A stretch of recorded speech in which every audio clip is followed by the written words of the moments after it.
This phone is unbelievably small. Look, the phone case it came with is about the same size as the camera module of the iPhone 17 Pro Max. I spent $599 on it, and I even waited half a month. The phone model is called NX1, the first generation, but I won't mention the brand. Do you guys feel like this packaging box looks kind of like those smart glasses?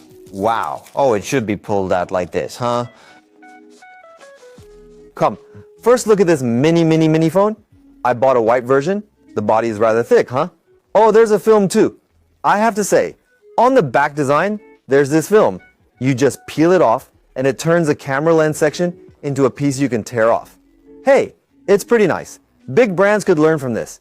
Is the single rear camera wide enough? Small enough? It's definitely manageable with one hand.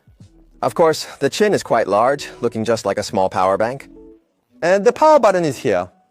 You see there's even a red accent on the power button. Well, here's where you insert the SIM card. Let's power it on first, and then show you the accessories inside. It also just slides out like this. Oh, there's a line printed here. Committed to protecting small phones. Can you guess how big this charging head is? Type A. Let me check. The power is 5 volts 2 amps. The power of this charging head is only one loop. The data cable is braided, and both ends of the cable are even made of this metal. They even included a 3.5mm headphone adapter cable. Can you handle that? Wow. Oh my.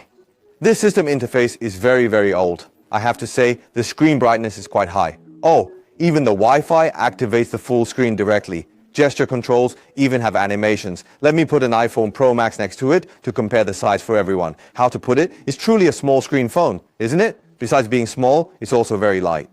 I weighed it. It is only 101 grams, not even half the weight of a regular flagship. In terms of ID design, it has a single rear camera, and the back feels like that AG matte texture. At the front is a 4-inch LCD screen, and they even provided a white front panel. My first impression upon entering the system is that it's full of fruity flavor. Click into the settings. This thing even has a dynamic island, and it's not a UI. They probably use it to cover the sensor. But once you pull down the control center and open an app, it's hard to tell Android from Apple at that moment. I looked at the About This Device section, and it's actually based on Android 15. It even has the Android 15 back gesture animation. This is really unbelievable. Yeah, as for the specs, it has a MediaTek octa-core SoC with 8 GB of RAM and 128 GB of storage, and it comes with a 3,000 mAh battery. Although it's a small phone, it is indeed quite thick. There's nothing more to say. To be honest, I bought it purely for fun.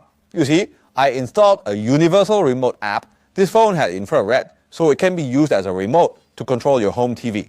I installed My Home on it, so if someone visits my house, it makes controlling the appliances more convenient. I also installed the NIO app on it, thinking of using it as a car key. Later I thought, forget it. There's something quite ridiculous, which is this guy's power button. It supports customization, like double-clicking to turn on the flashlight and so on, so I set a double-click to open My Home, ha ha ha. Finally, let me show you some fun things. Typing on this phone, honestly, I feel like my fingers are a bit too big. And then there's a 21 megapixel single camera, 5 megapixels on the front. I even tried taking a photo, how to say it, just pretend it doesn't exist. The sound of taking pictures, That cracked me up. in the end, I don't recommend buying it. I just thought it was fun and bought it to show everyone. Just know that it is a phone. Everyone, just honestly, go buy products from major brands. Then think carefully, and you might find that it might be a bit out of time.